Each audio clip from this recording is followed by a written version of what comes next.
次区域进出合作谅解备忘录签约方部长级会议媒体见面会。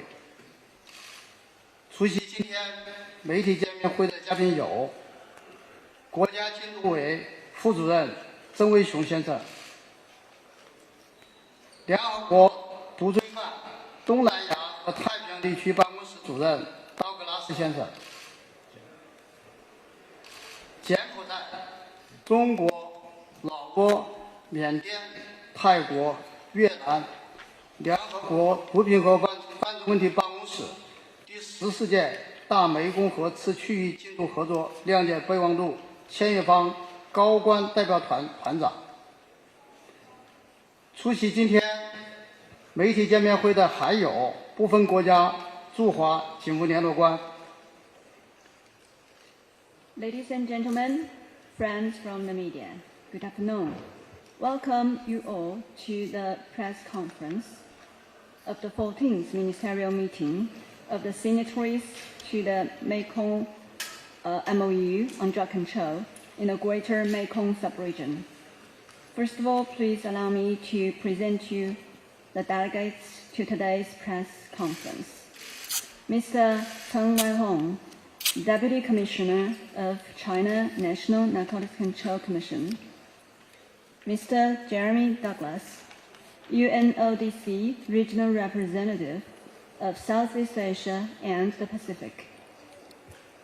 And the head of delegations to the Senior Official Committee meeting of the Mekong MOU mechanism, namely from Cambodia, China, Laos, Myanmar, Thailand, Vietnam, and UNODC, has also attended the meeting.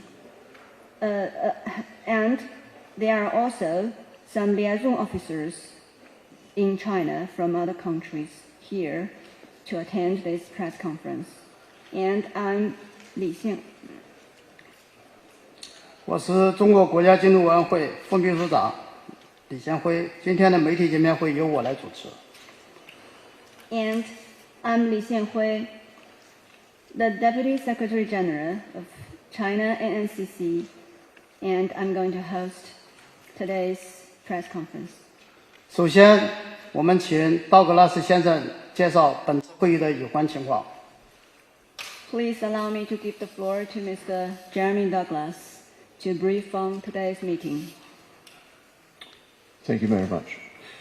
Yes, this afternoon we had the 6 ministers of the Mekong region, Cambodia, China, Laos, Myanmar, Thailand, and Vietnam come together to agree to a new sub-regional action plan, which has been under discussions for many months and negotiations.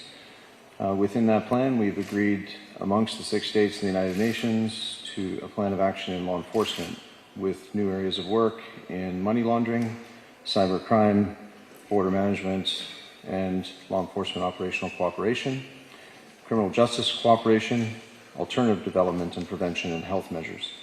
The agreement today actually builds on 3 decades of work of these governments, working in collaboration and cooperation fundamentally and primarily to address the security and governance challenges that we find in the Mekong region, most pronounced and centered in the Golden Triangle area.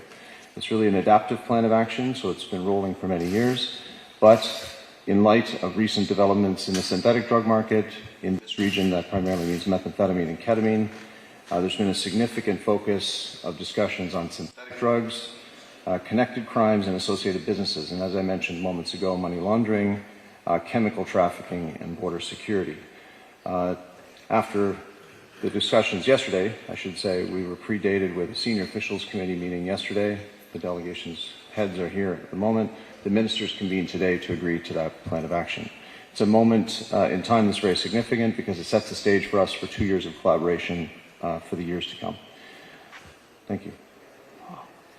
谢谢道格拉斯先生。下面请各位记者朋友就感兴趣的问题提问。提问前，请通报所在媒体的名称。Thank you, Mr. Douglas. And now I'd like to give the floor to our friends from the media. And you can ask some questions Before you ask any questions, please let us know which media you are from. 好，请那位先生。谢谢凤凰卫视记者提问。我的问题是为道格拉斯主任的。根据联合国的一个报告当中，毒品形势报告是指出，当前金三角地区的毒品形势是越加复杂严峻的。想请道格拉斯先生来介绍一下金三角地区的毒情，它的形成原因和什么，未来的发展趋势是怎样的？谢谢。请翻译一下。Phoenix Satellite TV. My question is to Mr. Jeremy Douglas. As to, according to a report released by UNODC, we learned that the drug situation in the Golden Triangle area is very severe and complicated. So, Mr. Douglas, could you brief us on the cause and the development trend of the drug situation in the Golden Triangle area? Yeah, we've experienced a profound shift in drug production over the past 6-7 years within the Golden Triangle, remarkably towards, or very markedly towards, synthetic drugs, most pronounced crystal methamphetamine. In the last 2 years towards ketamine as well, diversifying as organized crime groups are diversifying the products that they essentially offer to the region. It's really, at this point in time, a supply-driven market in Southeast Asia, as the production levels have exceeded demand for some time, or are now pushing the market. The organized crime groups and trafficking groups are pushing the market, flooding it essentially with supply and lowering price, which is allowing for this market expansion. At this moment, the Golden Triangle is the supply point or the point of production for the Asia-Pacific region. 好，谢谢道格拉斯先生。下面继续提问。Thank you, Mr. Douglas. Next question. 好，请那位先生。Thank you, CNN. So, for anyone on the stage, so there's been a lot of recent news coverage about these Southeast Asia-based online scammers. I think, and Jeremy sort of alluded to it, that there seems to be and products. So, could you just elaborate a bit on that front? You know, in terms of the links between people who are running the drug trade and the online scam trade, and how is today's development is going to impact the crackdown on these crimes and these criminal groups. 所以可以任何人都回答这个问题。我意思就是说，最近有很多新闻报道是说到这个有很多在东南亚为基地的这个网络犯罪团体。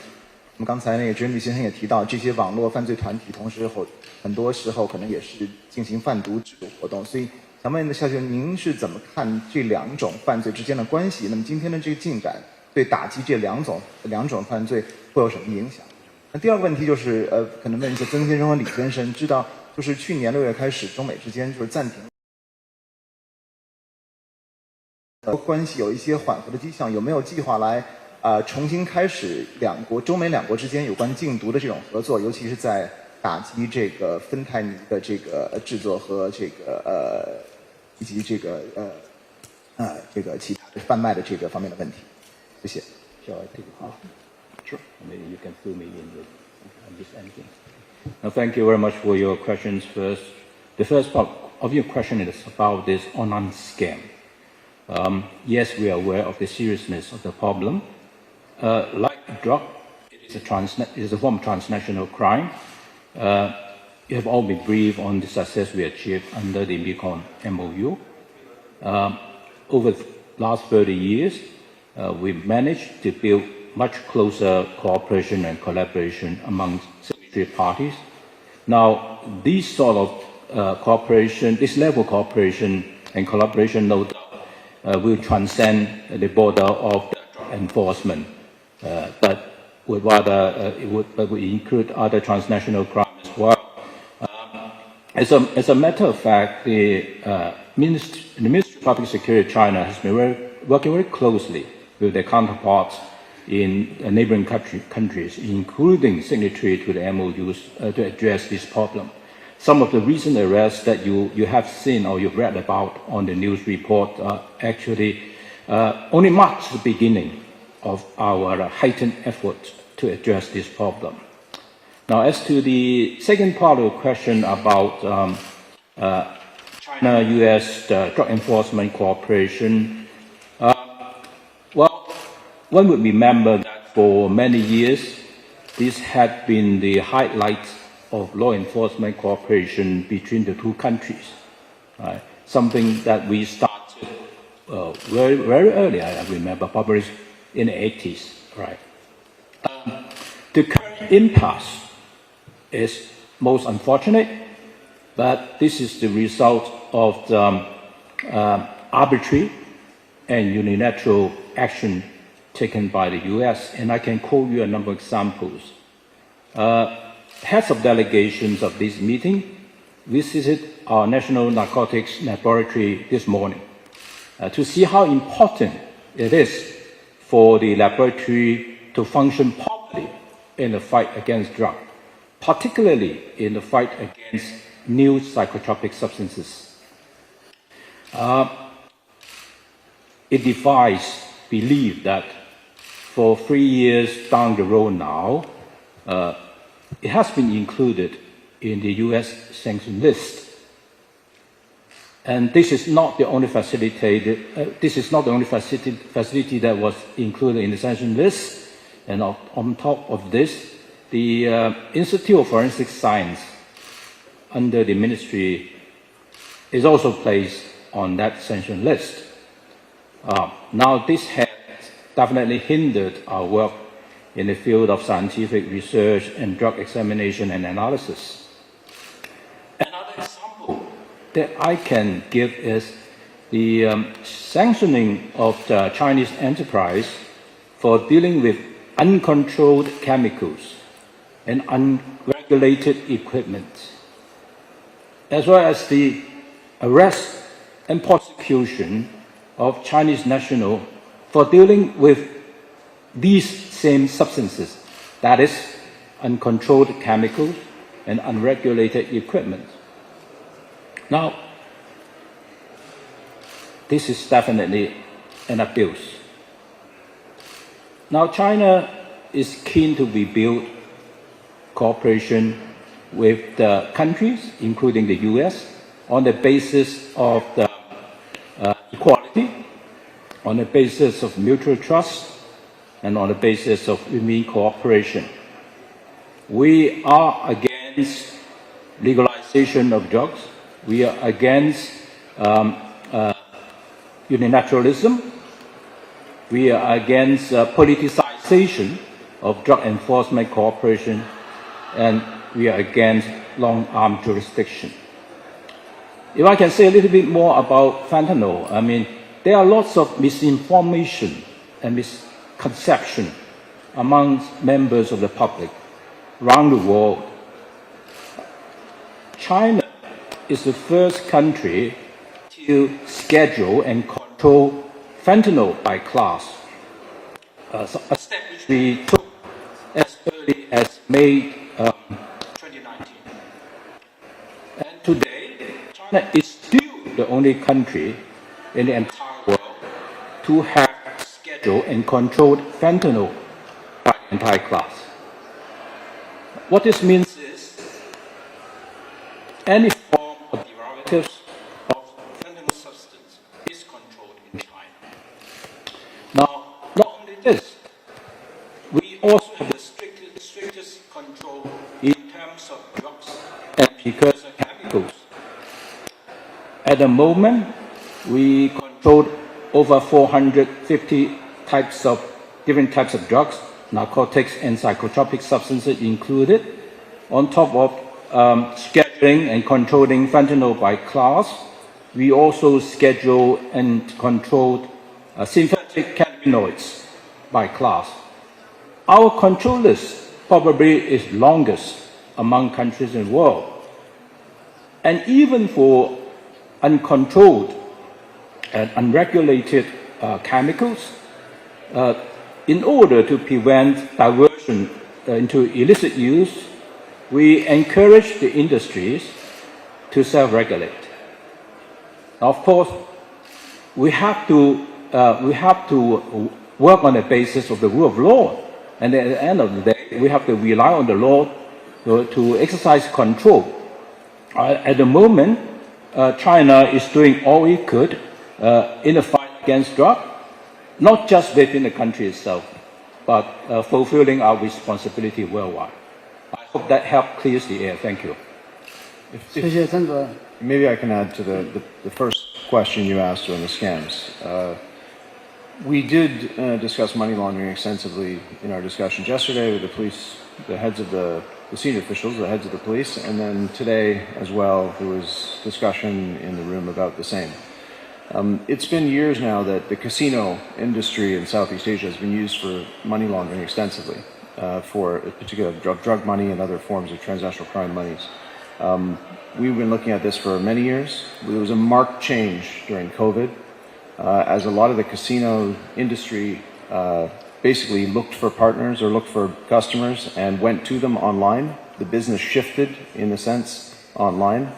And we saw basically over the last 2.5 years the addition of the scam industry on the side of many of these casinos in Southeast Asia. There is commingling of monies that does take place, and you'll notice that a lot of the casinos that are laundering the drug money happen to be co-located alongside these casinos where the drug production is taking place. So if you look in the Golden Triangle, this is where some of those exact casinos' fraud operations are running at the moment. So definitely there's a correlation there, and this is something which the region is starting to discuss. I'm pleased to say that tomorrow we actually have a meeting on the same here, where we're going to be discussing if we can get the region together to sit around a table to come up with some kind of strategy to deal with this. It's one thing to chase it around with operations and try to arrest syndicates, but it's another thing to look at the criminal landscape in use. That's what we'll be discussing. 谢谢道格拉斯先生。下面继续提问。 Thank you, Mr. Douglas. Next question, please. 好，请那个女士。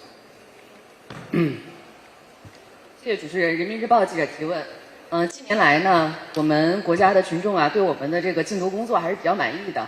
我想请问一下，我们的国家禁毒办对此有什么样的做法，有什么样的经验？谢谢。 From People's Daily. In recent years, a lot of Chinese people are satisfied with the government's narcotics control efforts. So my question is, how does NNCC make it? And do you have any best experience, best practices, or experience to share? 这个问题请我们的曾主任回答。 Let's welcome Mr. Tseng Wei-hong to answer this question. Thank you for the question. I'll try to answer in English as well in order to benefit a wider audience. Now, definitely there's a lesson, there are lessons that China learned in the past, and there are experiences that China can share with the world when it comes to drug enforcement.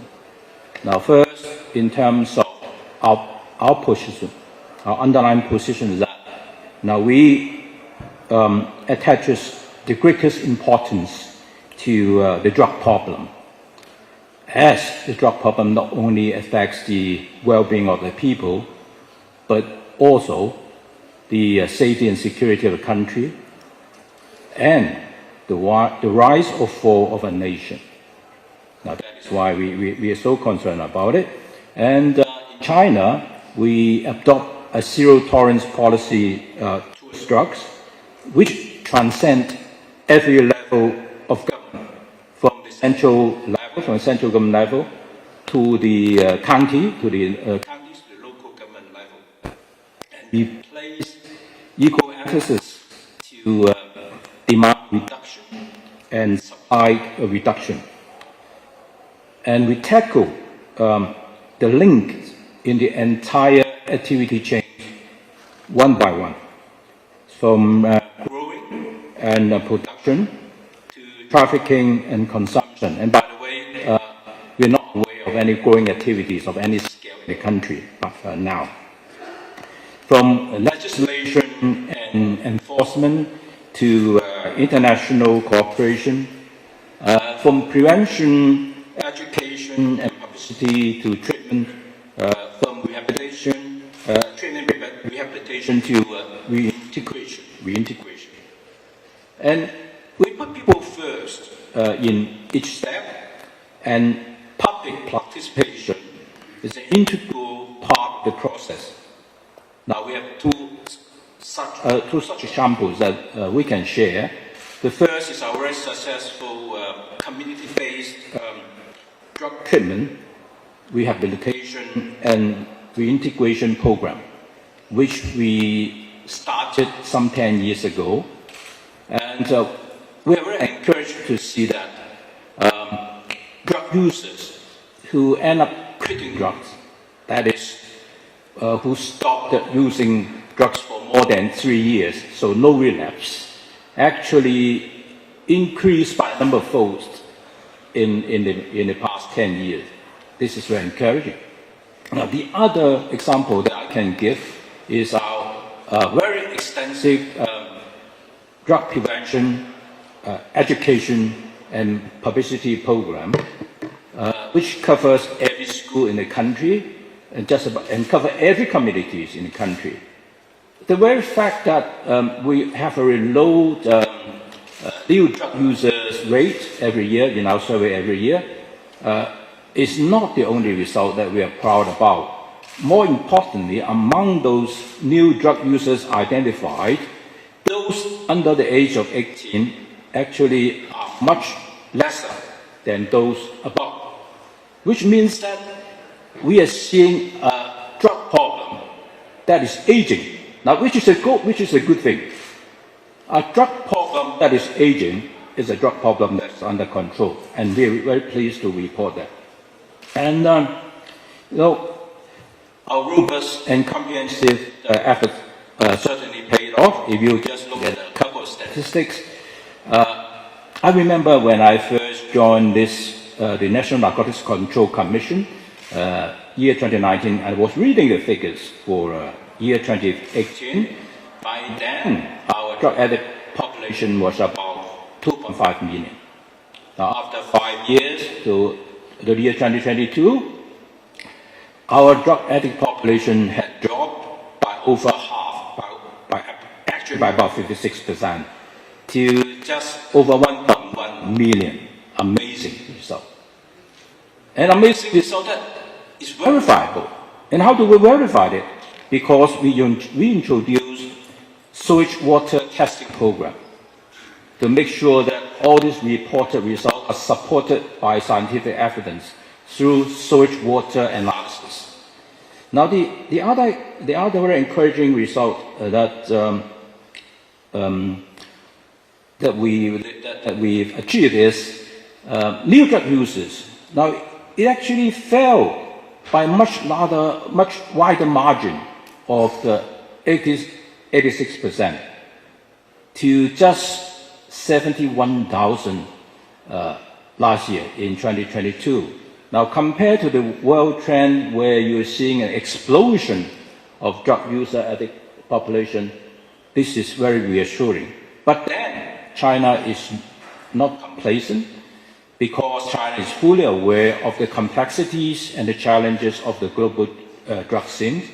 Not only that will China continue to do its best, but we'll continue to work with our partners around the world to make sure that we do our best to try help bring the global drug problem under control.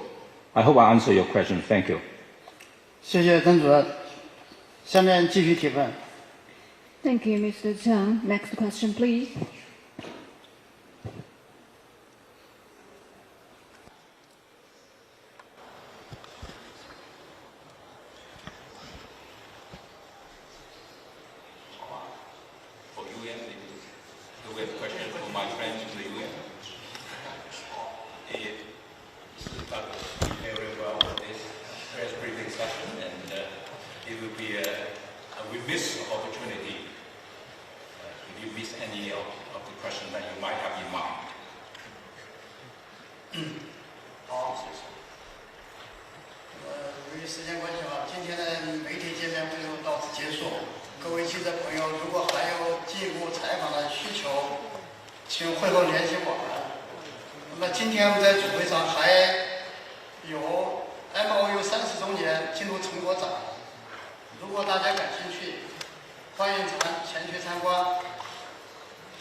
Because of limited time, I think we are coming to the end of today's press conference.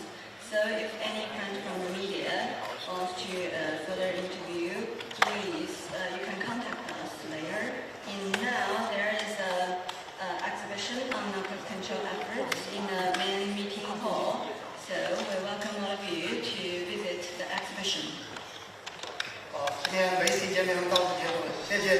谢谢赵志拉这先生。Thank you, friends from the media. Thank you, friends from the law enforcement community. Thank you.